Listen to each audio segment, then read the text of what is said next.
Which apartments are better not to buy? It is always very difficult to sell the first floor. In our mentality, especially among the older generation, there is a belief that there are problems, like water might stand in the basement, or there are sewage issues.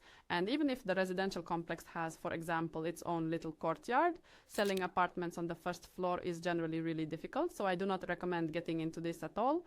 It's very difficult to sell the second floor, so it's not always interesting to buy it, because on the first floor there's commercial activity, which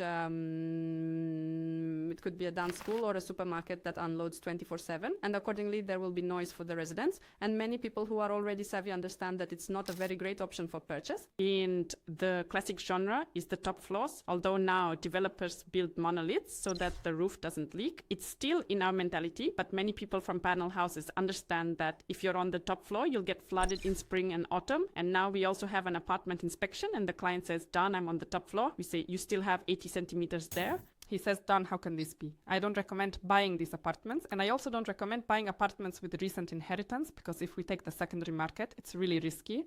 I do not recommend buying apartments where a person is registered who refused privatization if they are not ready to deregister. In general, there can be nuances. If you want to understand new buildings or quickly and safely buy a secondary market apartment for living, we will be discussing both new buildings and secondary market in the real estate club. Write the word club and I will send you all the information.